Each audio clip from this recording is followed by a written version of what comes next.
I said at the beginning that I was inspired by Matthias, and it was two thoughts that she said that I wanted to start out with.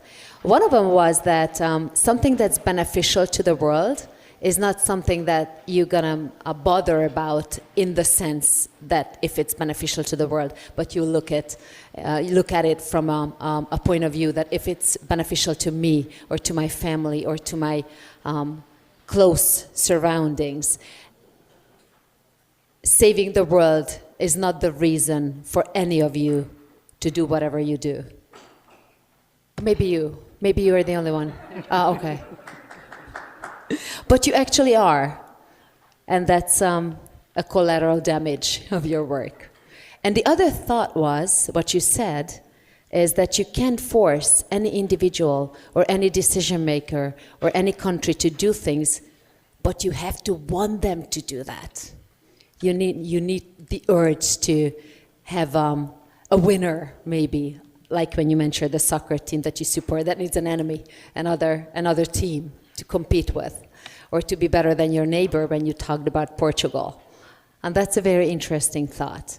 And when I was thinking about how to connect the five of you, was to first go around and ask you, how do you make other people want to do what you do and crave to be changers by not wanting to be changers, just wanting to have a better something?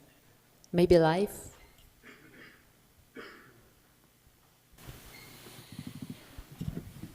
Shall I start?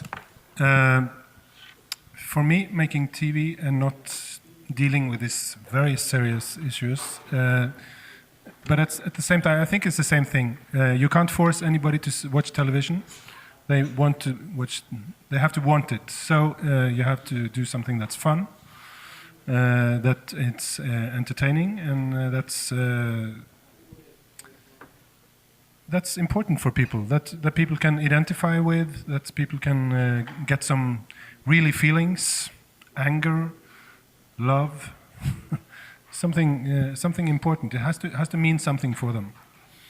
I was very happy that you emphasized the context that allows you to be able to do your work, and you did too, because we can't forget the context that you do your work in.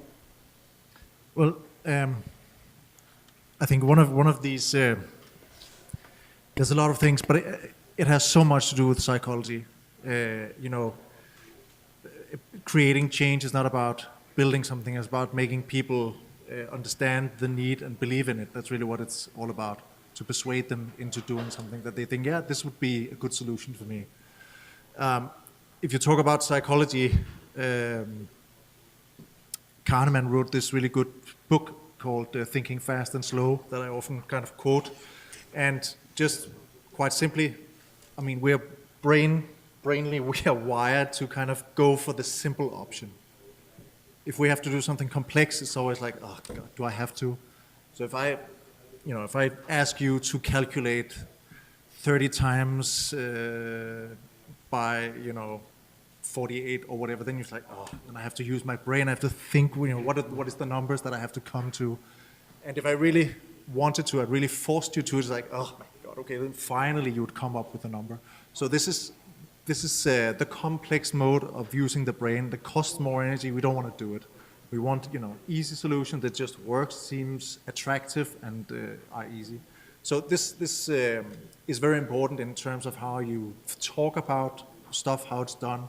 I mean, if you look at a guy who has the black belt in karate doing some stuff, it looks very easy. It probably looks very good as well, and he would say, "Oh, this is easy. I've done this, my whole life. It's not a problem." But the reality is that it is a problem until you reach that stage with your brain that it becomes easy and things are easy. Of course, it's going to be difficult to start biking. I mean, let's be completely honest. I mean, you'll find out that you can sweat as a person. You'll find out you have to kind of orientate yourself around traffic and blah, blah, all these things, and anxiety is about working around. But, every time you do it, you think, hey, I managed that. Every time you do it, you get better at it. And this is really what the world is. It's like progression, slowly progression. Once you push people in the right direction, then that's the good part. I love the way you're saying that good causes need damn smart and simple PR and marketing strategies. Otherwise, it's not going to be effective. You have to be able to explain it simple. Why do I like it? Why do I want it? But some good causes are extremely complex. How do you break it down to easy? You have to have passion. Okay. When it's so much easier to say, strangers are dangerous. 3 words.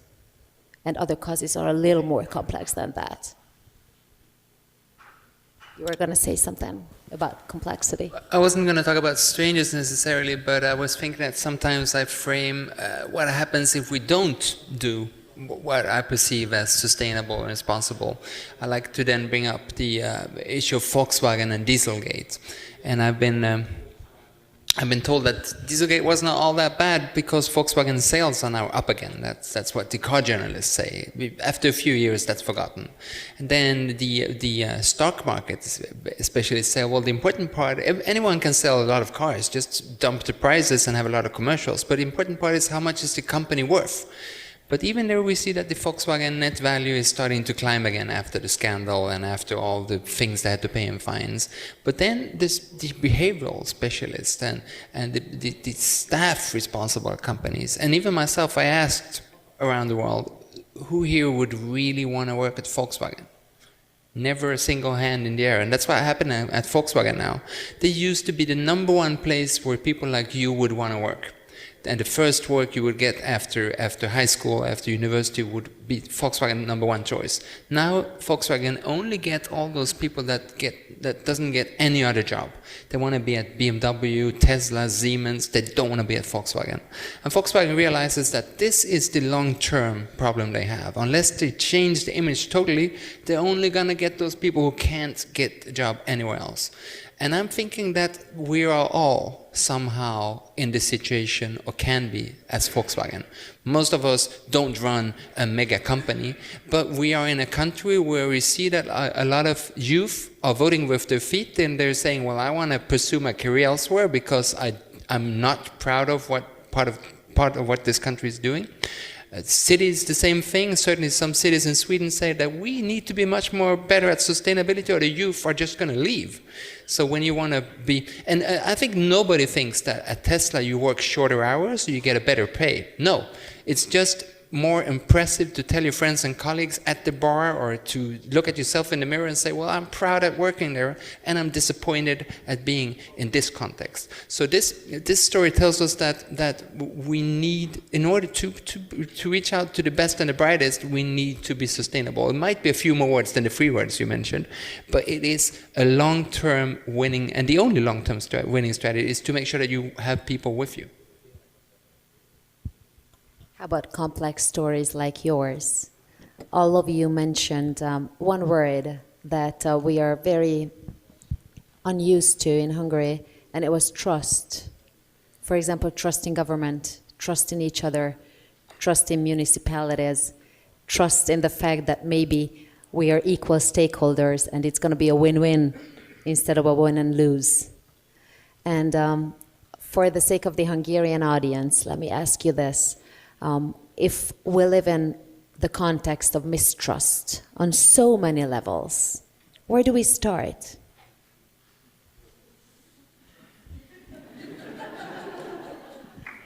Dare I say, get back the unions? But that's really one of, at least in a Danish context, I think it's the same in Sweden as well, extremely important events that happened around 110, 20 years ago. Is really that's when the workers got together and said, we want to negotiate what our work is worth. We don't trust the unions either. They are supposedly corrupt. So the point is that when you had this movement, that's when everybody found out that basically everybody were equal and we have the same value. And then from that, you kind of, the societies grew into what they are, you could say, today, where they are extremely equal because, we have a very kind of equal distribution of wealth in general. Of course, there are always exceptions and all these things, but in general, it's pretty equal. And that means that nobody has an incentive to rip somebody else off because basically people are more or less making more or less the same wage. Yeah, that's just at least one simple answer. I would say that you have to begin with those parts which works, those you trust, those you are friends with, you have to begin small, and you have to begin. I believe in emphasizing the good things, not punishing the bad things or lifting up what's wrong. I believe in lifting up what's good.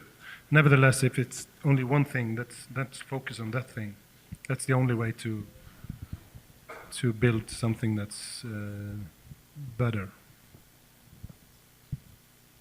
Yeah, I talked about engaging students, and that's kind of like students have been in a key role in Finland like for decades already. Like all the biggest movements have come out of students and student-driven organizations. So I would say that like how we work at Slush also is like we're a flat organization. We give a lot of ownership to volunteers, to anybody. Like we believe in them, and that's, I don't know, that could be used also in Hungary, and building movements, building communities that give ownership and believe in the members, and this way creating a nationwide movement, hopefully. So you're saying that trust works from bottom up and never from top to bottom, because many Hungarians, we have a habit of saying that as long as our leaders we cannot trust, why should we do this or that? We always point upwards with the failures of the people above us, trying to explain why we are not doing our job and we're not taking responsibility for the circles of responsibility that we could take responsibility for. I want to widen the concept of leader. When at Forest we go to villages and towns, and so we ask, well, who is the real leader here? It might not be the mayor, it might be the owner of the grocery store, it might be the trainer of the football team. So one aspect is to create trust with the leaders that we say, well, you're the leader here, not necessarily because you were formally elected, but because we chose you as being the leader. And then I also want to break down trust. The example that I have of the football game Hammarby that I support, during those 90 minutes of football game, we have complete trust just because we have the same bandana on our head or the same scarf around our neck. And then after 90 minutes, that trust is gone. I don't know this guy anymore. We take off the scarf and we don't know each other at all. We might have opposing political views. We might work at different places. We might be direct competitors. But there's 90 minutes of complete trust. And I think trust, because you're right, not only in Hungary, but in so many countries, we see that trust is being diluted, and then we need to work on the ways where we can build the trust that we need. And the trust that we need might just be those small instances of complete trust that a football game is one example of.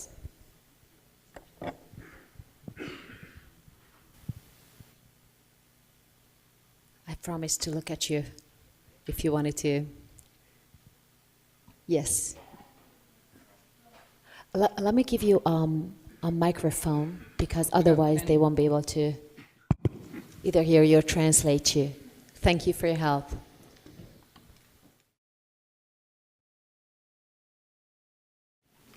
So I can understand that the trust may be in the culture rooted, but I think that schools and education may still need to enforce it or reinforce it. And if you have some stories from your schools, how you think that this trust is deepened or is strengthened, I would like to hear some of them. Education, the key to everything.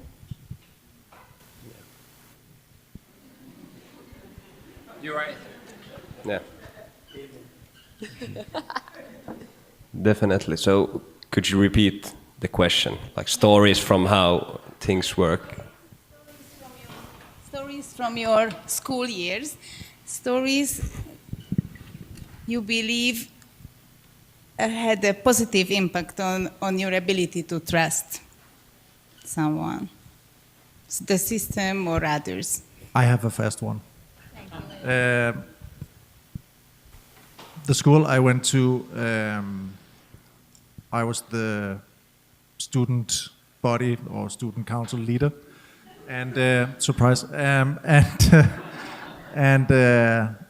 I went into the principal's office and said, "Look, we need this basketball place to play basketball because people want to play basketball. We want some nets, and so how do we do that?"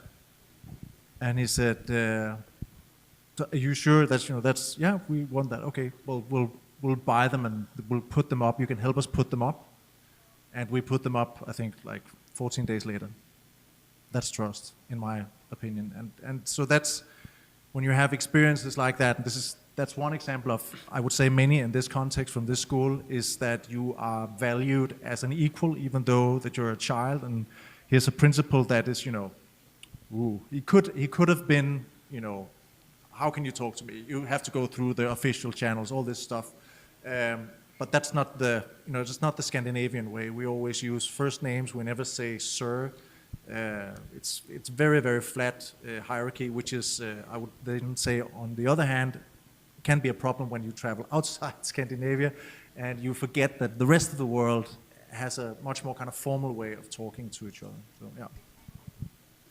Are you talking about the equality of human dignity, no matter what age, what social rank, what political views, etc., etc.? Oh my God. But if you once have experienced the force of a team, and experienced the feeling that somebody else in the team knew something that you didn't, and the experience of our common knowledge together made us make this or that, or in my case, a TV production, or I couldn't come up with half of those ideas alone, and nobody of us could. We are totally depending of 20, 30 other people's, which can more than I can. And putting together, if you once have experienced that, you will also the next time put together a team of people wiser than yourself, with different knowledge than yourself, with different opinions than you have yourself. And if you do that a number of times and you see the strength in such a team, I think that's over time building trust, that you are not weak if you, and I think that's in the Nordic countries, as a leader, you can still, as a leader of a factory, said, frankly, I don't know. I think it's a very known quote from the former head of Scandinavian Airlines system, and he was asked, tell me, Mr. President, can you tell how can this plane fly? And that's the only thing I can't answer. Frankly, I don't know, he said. Or perhaps a bad example, but I think as a leader in a Scandinavian company, you can easily say, I don't know the answer to the question. And you are not weak by saying that, because some other people in your company can answer the question better than you. That's why you employ them. Of course. Remember when the Canadian Prime Minister was asked about quantum physics or something, and he started to talk about it with perfect knowledge of the thing, and then it turned out it was staged. I loved him so much for doing that. Don't want to ask you specifically about a question concerning my profession, but I can widen that up to a more broad and more universal question. I used to believe in old school journalism. I used to believe in logics, reasoning, and spreading facts, and investigating facts and giving it to the people for consideration, and to leave it up to their free choice on what decisions to make upon facts. This is gone. This world is gone. We live in alternative universes, only listening to and watching and digesting information that eases up our cognitive dissonance. So we only talk with people that we like, and only about topics that we like, and only in a way that we already believe in. We don't communicate in these alternative universes anymore.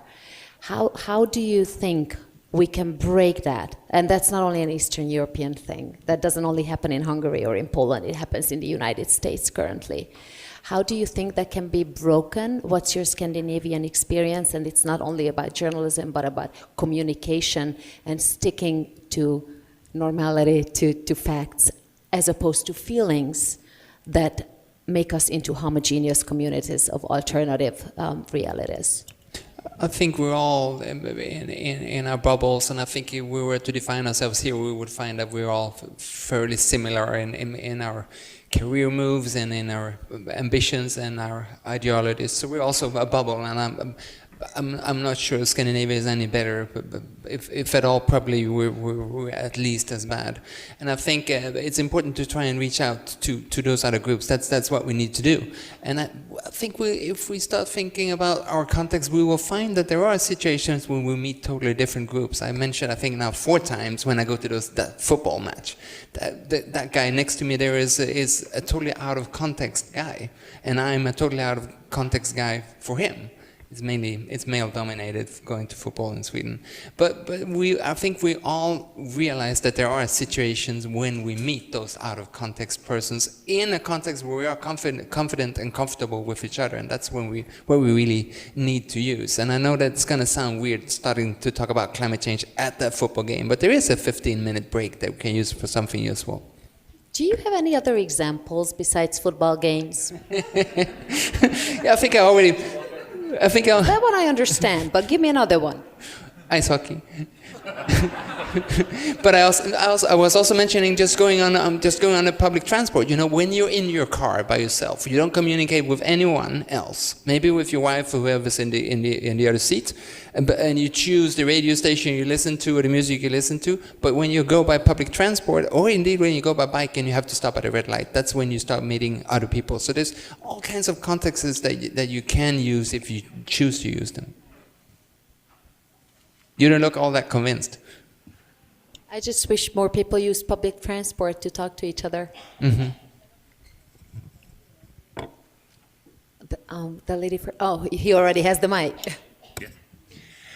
Because I wanted to comment on the issue of education that was put up a few minutes ago. We have heard keywords like inclusion, trust, dialogue, compromise, sustainability in practically all the presentations today. And I hear, as a non-Hungarian, a silent wish from the whole audience. Well, how can you share a bit of this with us Hungarians? And you are kind of trying to get an answer which will be very hard to achieve. But when it comes to education, I would like to put the question to practically the whole panel. Primary education, primary school, what is the main objective? Is that the acquisition of knowledge, or is it the acquisition of competences like social inclusion, democratic participation, things like that? I know about the Danish conditions, but would like you to share that, Lasse, and I would like to hear comments also from the other countries. Thank you. Yeah, I would say that it was in my mind also earlier. I would say that one thing that is really something that is really spent a lot of time on is teamwork, group work from the beginning of basically primary school, from the first year. And I think that it's something that Danes and Scandinavians and I really excel in, is working together. And having studied in Scotland for half a year, I can say that that was not the case in Scotland. And it was, as a Dane, it's always interesting when it doesn't matter where you come from, but when you could say you're so schooled in your cultural context and how you work, is that you think everybody else will work in a certain way. And it was a big surprise in Scotland to see how we had to do some work in a group, and they normally, in Denmark you would sit together, you'll make the work together, and people would chip in from all sides and all these things. And in Scotland it was okay, so you do the introduction, you do this, okay, bye. It's like, what? And then I had to really, slam in the table and say, look, we at least have to meet an hour before the presentation starts and rehearse. I mean, that's like a minimum. They were like, what? They only went along with it because I insisted and because he was the strange Danish guy. So, and in my mind, working together is absolutely crucial to any success, just like you say as well. It's and also about being, a CEO. It doesn't matter if you know. You have to employ the people who do know, and they should know it way better than you. I mean, you should only maybe be good at leading a company, but using your brain for like important stuff, leave that to the employed people. So I had just about enough about this trust thing. But I certainly did not have trust in my presentation. When the Chinese are front movers, they're not that because of trust, they're because of competitiveness. When we put the Dow Jones Sustainability Index of world leading companies and the Fortune 500 index of the most financially successful companies, we see that they're the same. If you're good at sustainability, it's going to make business sense because it means you're ready for change and change is going to happen. When I talk to business leaders around the world and I say, well, in Scandinavia we're great at trust, they're like, well, we're not interested in that. But when I say this makes business sense, if you want to have more return on your investment, go for sustainability, that's when they listen. So I want to have a clean cut here. You might be the trust people, I'm not, because I know it's not going to be relevant to most of the leaders I meet. Maybe you're not from Hungary, but among all the OECD countries, the Hungarian educational system is the one that opens up the gap the most between a disadvantaged child's skills and an advantaged one throughout the years of education. And that's just the opposite with the Scandinavian models, and it's because of integration and teamwork. The gap between those children, advantaged and disadvantaged, lowers. And then they get out of the school in a horizontal opportunity. It's just very important to know. There was a question. Oh. We have heard so positive and inspiring stories from your countries, and I wish Hungary was just halfway through to reach that state. But I would like to be a bit provocative, because I know that there are many challenges in your countries as well. If we just regard environmental sustainability, even your countries are just living well beyond the means what natural resources would provide. So I wonder what you see as the biggest challenges in your countries, and how you see it could be overcome with those positive strengths and values that you have.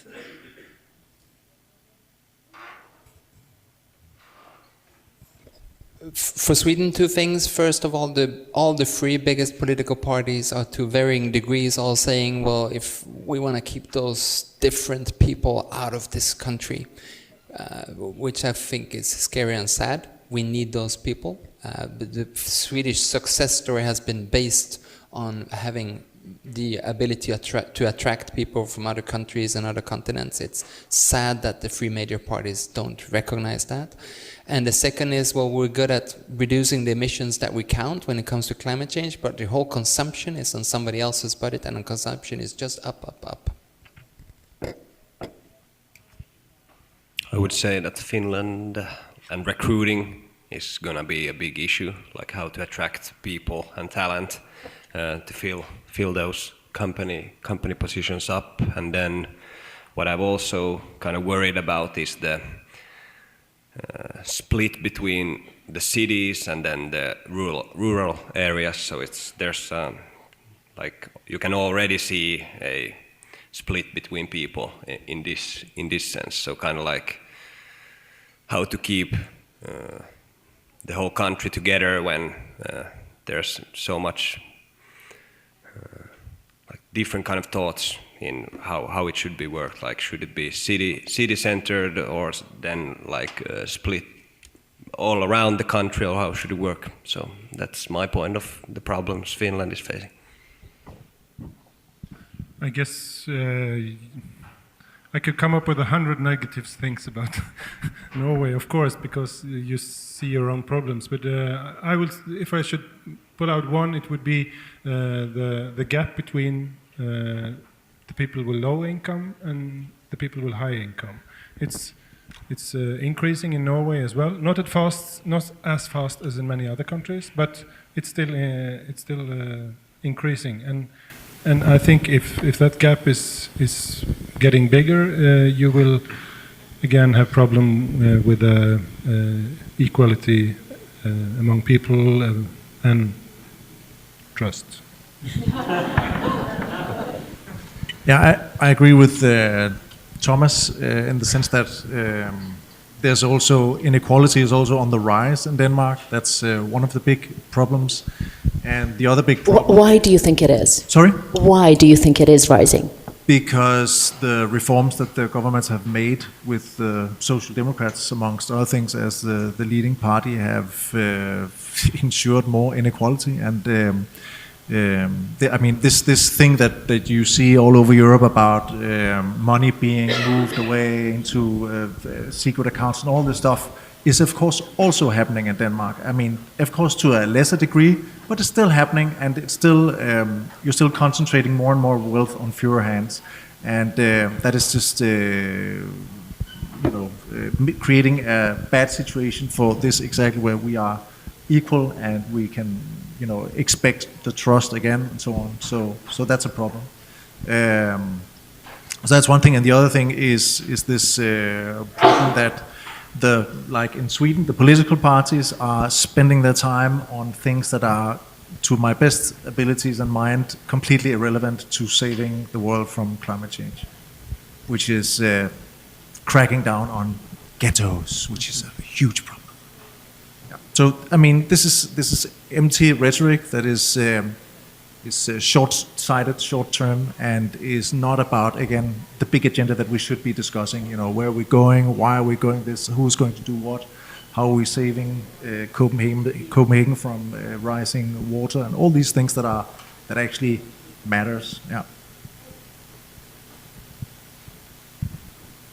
Well, I'm a little bit afraid that we are maybe painting too of a rosy picture of our countries, and that's. I mean, we put on our suits to come here and tell our little stories, but I think obviously we have, in most degrees, most of the same problems. In Iceland, we went through the worst banking crisis in Europe and probably in the world 10 years ago, and trust in Iceland towards politicians was extremely low. We were, in some ways, very lucky at that time. We had, just to give you an example, we had a municipality election shortly afterwards.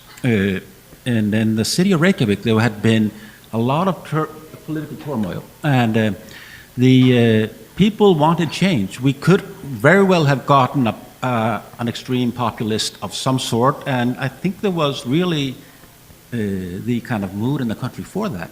We were extremely lucky. We had a stand-up comedian that stood up and was that face of change, and I think that was just pure luck. He did a wonderful job, and my wife worked with him closely, and he's a good friend of ours now. And it's that person. We were just very lucky at that time. The trust was, and still is, towards politicians very low in Iceland. The issues that Europe is going through with xenophobia, increasing inequality, these are all the same things that are happening, I think, in Scandinavian countries. But maybe we are coming from communities where this has not been at the same degree, but I think although things are, I think, in a good situation in the Scandinavian countries, we're seeing the same type of problems. So we have to be very careful that we kind of protect what is kind of what we're proud of, and that's not, I think, given, and something that certainly could disappear in the Scandinavian countries if we're not careful.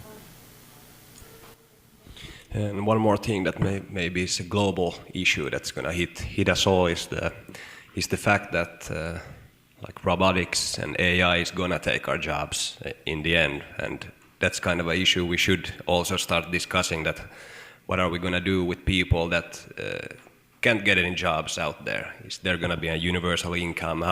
What is the model there? Because I think it's inevitable, and the development in technology has never stopped, and it won't stop. So that's also like, besides climate, AI and these kind of things might help us with the climate, but it's bringing a lot of other types of problems we should also discuss on a global scale.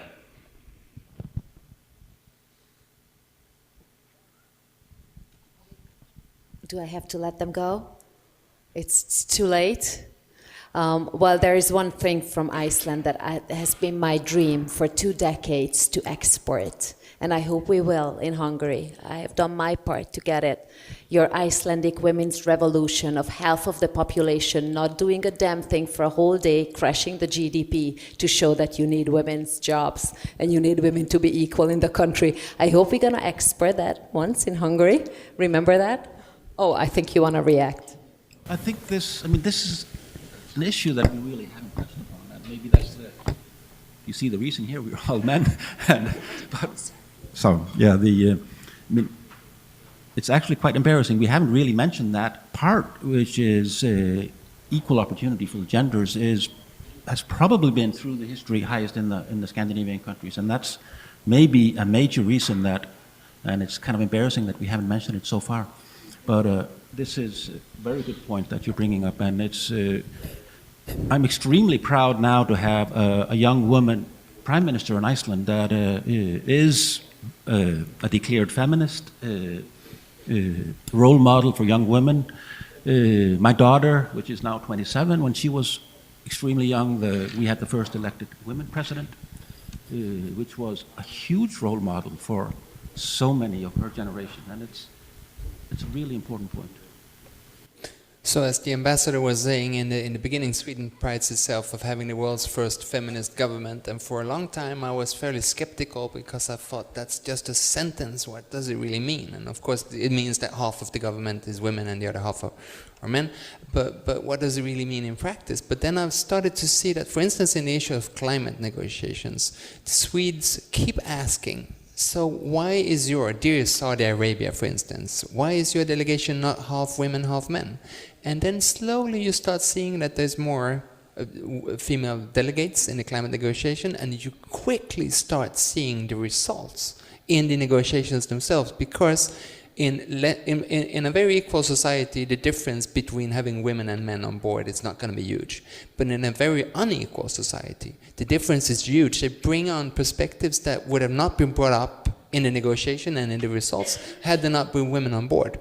So I think that push has been very important, especially in very unequal society.